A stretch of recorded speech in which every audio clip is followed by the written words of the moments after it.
Good evening, everyone. My name is Partha Sarthi. I represent Mahaseva. I'll try to take off from where Mr. Prabhu has just concluded. Now we're talking about section 154 B14. Okay. Now talking about the next section, subsection 16 of 154B, charge of society in respect of shares and interest of the members. It is written here that the society shall have a charge upon shares and interest of a member or past member or deceased member to the extent of dues payable by such member to the society.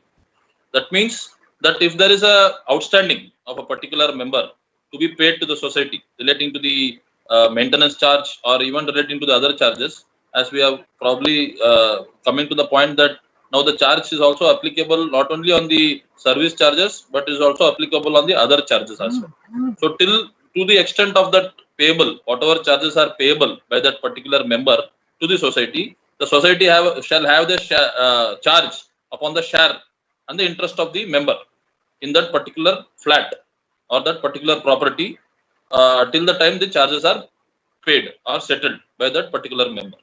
And this is also applicable not only for the current member or even the past charges. The member who was the earlier member before this member, this particular current member becoming a member of the society, even the charges of the previous member can also be included and it can be charged from this particular current member.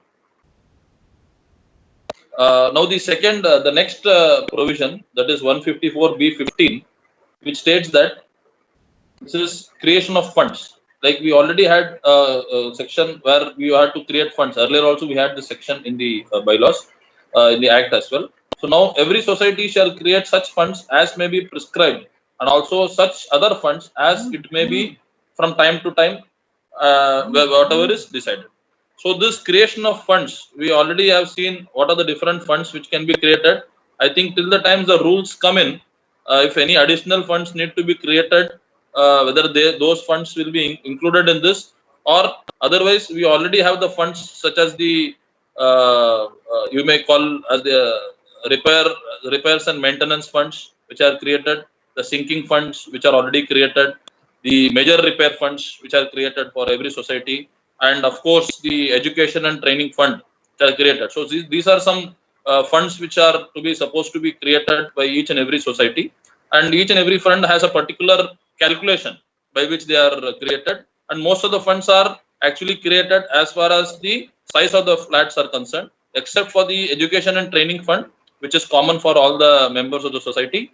But all the other three funds which I quoted here shall depend on the size of the flat and predominantly or on the construction cost of that particular flat. So the sinking fund, which is 0.25% of the construction cost of the particular flat, it has to be charged as per that rate. It's a minimum of 0.25% which can be charged, and similarly the repairs and maintenance fund has to be a charge of 0.75 minimum 0.75% of the construction cost of that particular flat. So these two funds are created in such a fashion, and the major repair funds are again also to be calculated on the size of the flat, and this can be collected probably after consolidating the actual expenditure which is to be incurred on major repairs, and depending on the size of the flat has to be proportionally apportionated to the particular flat. So these are the funds which needs to be created, and probably even after the rules are out, we may probably come to know what exactly are the other funds which may be created under this particular section. Now coming to the next one, which is the 154B16, which is on the levy of charges by the society. Each society shall levy the charges as prescribed towards it such funds created upon section 154B14. So I told you about the levy of charges, which is that 0.25 and 0.75. So these are the levies which are also applicable, and the education and training fund, which is also stated as a minimum of 10 rupees per member per month, needs to be collected towards the education and training fund. And this particular fund needs, all the funds needs to be the expenditure of each and every fund has to be made towards that particular heading only. It cannot be, expenditure cannot be made for any other fund.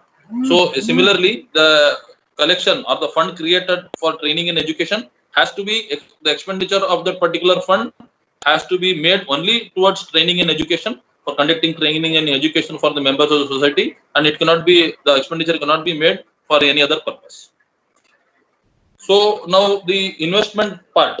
Now how the funds can be invested and the different aspects of investing the funds. Now 154B17 states that a society shall invest or deposit for funds in one or more of the following. Now previously also we had the provision of investment of funds. Now again in this particular section it is given that in a district central cooperative bank, the state cooperative bank having award of at least A audit class in last 3 consecutive years, if no such this central cooperative is available, then any nationalized bank. So now you have to invest your funds, whatever funds you create and whatever collections are made, and primarily for the funds which cannot be utilized for any of your service purposes. The service funds are different. The amount collected for your service purpose is different from the funds which are created. So all the funds are to be, the society has to deposit all the funds in either a district bank or in a state cooperative bank. And again, these two banks have to have a categorization from the banking authority or class audit authority. If it has to have a categorization for the last 3 years. This is the requirement, the prior requirement for investing these funds. Or if in that particular area, in that particular region, if there is no central cooperative bank or state cooperative bank, district cooperative bank available, then the society can go ahead and invest the funds in any nationalized bank. This is the first provision, 17A, 154B, 17A. What does 17B says is that any of the securities specialized in section 20 of the Indian Trusts Act. So whatever is specified in section 20 of the Act, whatever trust, if the money can be parked or deposited, that can also be done by the society. In the shares or security bonds or debentures issued by any other society with limited liability. So again, the investment of funds can also be done in particular shares, in particular bonds, specified particular bond, not in all the bonds, debentures and bonds which are specified specifically for the cooperative societies. And also, you also need to see to it that this does not exceed a particular limit. It has to be within a particular limit, and also the liability which you are going to the society is going to face. You cannot cross a particular liability for investing these shares. These are all prescribed, and probably this may be prescribed in the rules if they come out in detail. The fourth one is in any other mode permitted by the rules or by the general or by the special order issued on behalf of the state government. So as and when the state government comes up with any rules or regulations or any particular specific order for the investment of the funds, or any of these funds which have been created by the societies, that can also be done depending upon the notification by the state government. So these are the various places where the funds can be invested by the society as prescribed in 154B17. Now going to the next section, that is 154B18. It is clearly written that funds mentioned in foregoing sections shall be utilized for the purpose as may be specified in the bylaws of the society, provided that the corpus fund may be utilized for the purpose of as may be described in the general body meeting of the society. Now, as I told earlier, funds are created for a specific purpose. Each and every fund has been created for a specific purpose.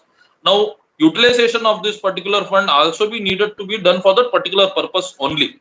Now, speaking about the other funds, which clearly state the specific purpose of that fund, the sinking fund actually does not contain any specific purpose.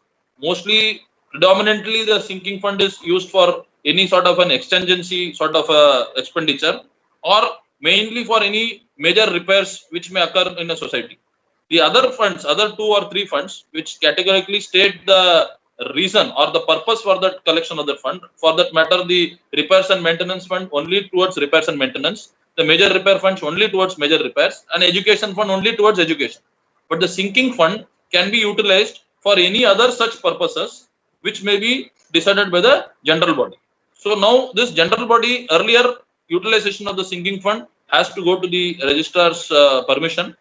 You have to procure the permission from the registrar's office for utilization of the fund. But again, even after the 97th amendment, constitutional amendment, and even in this particular amendment 154B16, it is told that only through the approval of the general body, the fund, this particular fund, basically the corpus fund, can be utilized for any such other purposes as well.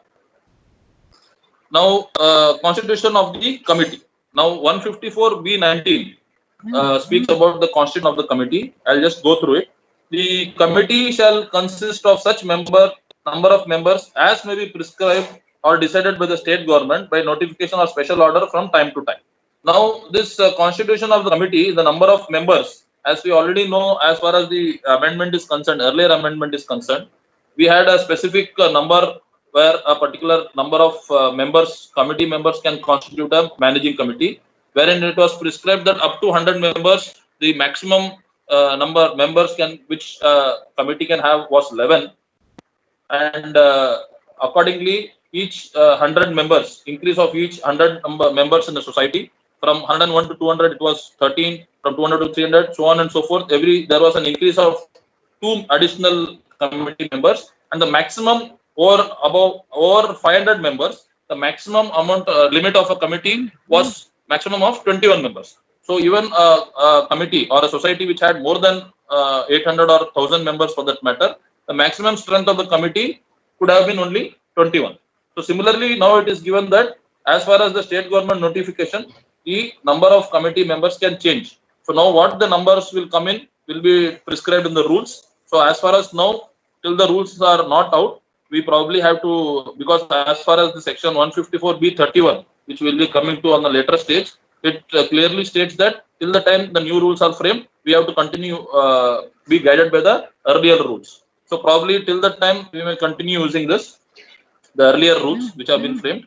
The second point is the committee of the society shall stand constituted on the date of declaration of result of the election to the committee by the returning officer, where more than 2/3 of the committee members of the strength, as may be decided by the registrar, from time to time have been elected. Provided that in case 2/3 is a fraction, it has to be rounded off to the highest number. Now, what does this mean?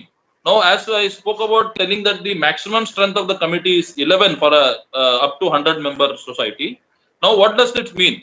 The committee shall stand constituted on the date of the declaration of the result. So, when on the day when the results are declared, now the election is held for the committee. Now, after the committee is elected, the returning officer will constitute that committee. Now, when is it possible? When does the election program gets fulfilled, or when does it get completed? Is the time when 2/3 of the total committee strength of the committee is elected. Now, what is meant by 2/3? 2/3 is the 2/3 of the maximum. So, if there are in case 11, the 2/3 of 11, that is 7. The 7 committee members, minimum of 7 committee members have to be elected for that election process to get completed, or the returning officer to establish that committee as a constituted committee. So, for any numbers, say for 13 it is 8, for 15 2/3. So, every 2/3 at whatever category your society falls. So, there has to be a minimum of 2/3 members elected in that election, so that the committee is constituted. Provided it is given that the fraction has to be the next largest number, the higher number. So, in case of 11, it is 7. Just to give an example. So, accordingly, you have to calculate the 2/3 for each and everything, and this only will constitute the committee. So, till the time 2/3 is not arrived, it means that the committee is not constituted, and probably the returning officer will continue till the process is over, or probably an authority or an authorized officer may be appointed in your society for a maximum of 6 months, so that the election process is completed and the 2/3 minimum which is required to constitute a committee is formed. So, this is what this particular provision means. Beyond this, the next provision which is given is the term of the office of the elected members of the committee and its office bearers shall be 5 years from the date of first meeting of the newly constituted committee, and the term of the office bearer shall be coterminous with the term of the committee. Now, what does this mean? This means that we all know that in a constitutional and in a democratic setup, any elected person, as we all form under the constitution, as far as the constitution setup is concerned, and even as far as the 97th amendment is concerned, any elected body or any elected person, constitutionally democratically elected person, has an office of 5 years, a tenure of 5 years. Similarly, even in case of a cooperative society, precisely in case of a cooperative housing society, as far as the new provisions are concerned, the office of the managing committee as well as the co-terminus, in the sense the managing committee as well as the office bearers will have a maximum tenure of 5 years, which is what is prescribed here. The next one is any casual vacancy the committee may be filled by co-option, and the term of the cooperative member shall be co-terminus with the term of the committee. Now, this particular subsection B14 154 B19(4) talks about co-option. Now, co-option is again been allowed here. Now, as far as the circular registrar circular, I think dated for October 2018, stated that society can co-opt members after it has completed 50% of its tenure. So now completion of 50% of the tenure means out of the 5 years of its tenure, if the committee has completed 2.5 years, then the committee can co-opt somebody from the society by calling for a special general body meeting, and the maximum number of people who can be co-opted was given as 2. So two members could have been co-opted and 2 vacancies could have been filled in the committee by the process of co-option. So now we exactly do not know. I probably think that this will also come under the rules which will be framed later. But the provision of co-option is also provided in this particular section. So let us see what comes in the rules. And secondly, we also need to remember that whoever is elected or whoever is joining in the committee as a co-opted member, also the term of that co-opted member will also terminate along with the total the tenure of the committee. So if the person has joined in the committee after 3 years, he will not he will not continue to be a officer of that particular committee. He will also for 5 years his office will expire after the completion. That is the next 2 years when the committee expires, the tenure of the committee expires. This co-opted member also his tenure will also expire after 2 years. So this is what is written in this particular section. Now, going on to the next section, which is 154B20, it states that notwithstanding anything contained in the Act or in the rules made thereunder, or in any bylaws of the society, on the committee of such society or class of societies, as the state government may be in general or specific order, direct 3 seats shall be nominated for 1 member belonging to scheduled caste, scheduled tribe, 1 member belonging to the other backward class, and 1 member belonging to the denotified tribes or special backward class. So what does this provision say? Even in our earlier provision, even in the earlier amendment, we saw that for a 11 member society, 11 member committee for that matter, or irrespective of the number of members in any sort of a situation, wherein it was 11 or 13 or 15 or even 21, it was always mentioned, or it was always prescribed that 3 seats would always be reserved for the reserved category people belonging to the reserved category.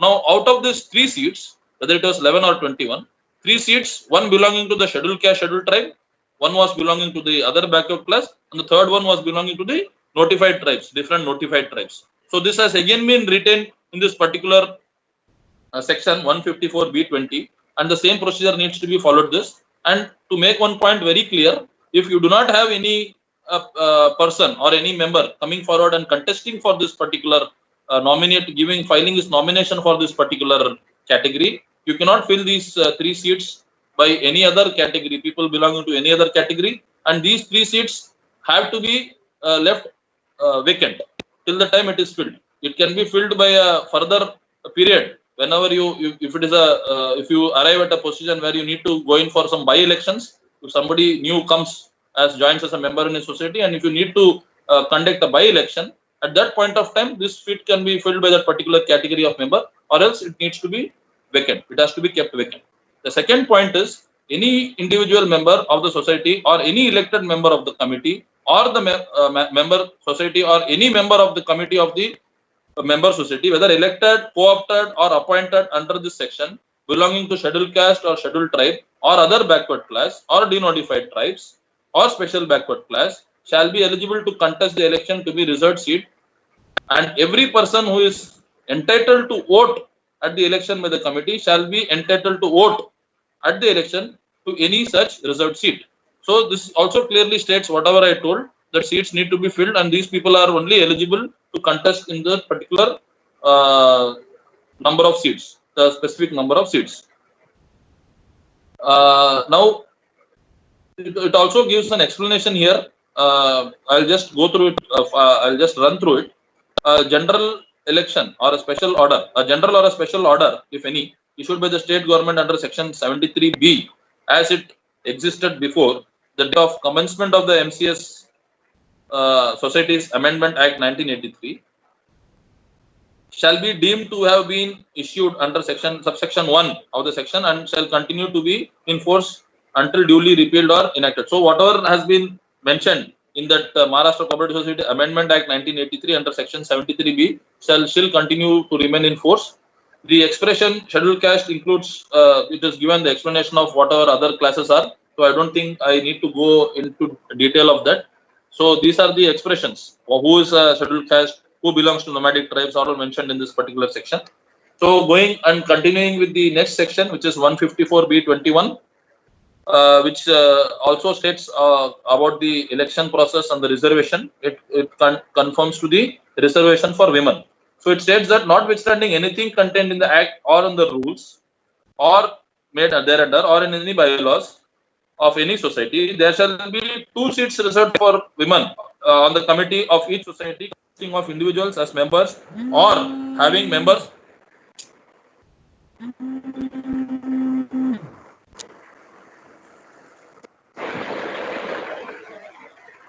Sorry. Yeah. So I'll again repeat. Notwithstanding anything contained in the act or in the rules made thereunder or in the bylaws of any society, there shall be 2 seats reserved for women on the committee of such society, consisting of individuals as members and having members from such classes or category of the persons to represent the women members. Now, what does this mean? As 3 seats were reserved for the reserved category, likewise 2 seats will always be reserved for women category, irrespective of the number of seats, whether it is 11 or 21. Always 2 seats will be reserved for the women category. So let us, if we take the case of 11 members, total members of 11 committee members in a society, out of that 11, 3 will be reserved for reserved category. So out of the balance 8, 2 will be reserved for women category. So this is what this particular section says. Always and again, any individual member, woman member of the society, or any woman member of the committee of the managing committee, whether elected, co-opted, or nominated, shall be eligible to contest the election to the seat reserved under the subsection 1. Nothing in this section shall apply to a committee of a society exclusively for women member. So now what it just states is, in any general form of a setup where it's a general society which is not exclusively for women, 2 seats will always be reserved for women, and women candidates are the only one who can contest in that particular category of 2 reserved seats, and no other person can contest for those 2 seats. So now what does this 154B20 and 154B21 summarize? If we summarize that, we come to understand that 3 plus 2, 3 seats were reserved and 2 seats for women. Totally 5 seats are reserved for reserved category people or particular category of people, and the rest of the seats are available for the open or the general category. 154B22 states that it is about the strength of the committee and the quorum. Till the time the members of reserved categories are not available or elected, or till the reserved seats as provided section 154B20 and 21, such reserved seats shall not be counted for strength of the managing committee for consumption of quorum for conducting the meetings. So now what this states is, suppose you don't have if you don't have the number of candidates for a reserved category, none of them have come forward, nor there are any women candidates available in that particular society to come forward contest, or not, they are not come forward to contest for that particular 2 seats. Now, while deciding the quorum of the meeting, quorum of any managing committee meeting is the total number of more than 50% or majority of the people elected in that particular society. So while calculating the quorum of a particular meeting, the quorum of that meeting will be calculated excluding these 2 categories. The category of reserved category people and the category of women category will be excluded if they are not filled, and the rest of the people will only be calculated as will be taken into consideration for calculating the quorum of that meeting. So if there are only say 6 people available, so out of that 6 only the quorum will be calculated. So other 2 calculations will be excluded. This is what is stated by 154B22. So I'll go to the next section, which is 154B23, which calls or states about the disqualification of a committee and its members. So now what does it state? Without prejudice to any of the provisions of this act or the rules made thereunder, in relation to the disqualification of member of committee, no person shall be eligible to be appointed, nominated, elected, or co-opted, or being for a member of a committee. First of all, there are different types or different classifications of persons who cannot contest and who are disqualified. The first one is if he is a defaulter of a society. Now, a defaulter of a society, always we also understand that a person has to be categorized as a defaulter by following the due procedure. So once this person has been categorized as a defaulter, then he cannot contest or he cannot be a part of the committee or even elected for that committee for that purpose. The second category is if he carries on business of letting, subletting, or selling of flats in the housing society of which he is a member. Now we have to understand what the specific purpose of specific section says. It says it is not a generalized section or a generalized categorization. It clearly states that a person who is involved in a business, for example, business in the sense if he is a broker or a real estate agent who is involved in letting, subletting, or selling of flats in that particular society. So what happens is if he is a person who is involved in carrying of the business in that particular society which he is a member of, only in that case he cannot contest or he will be ineligible. It doesn't mean that all the estate brokers or all the professionals belonging to brokerage category or other people may not contest, cannot or all disqualified for that matter.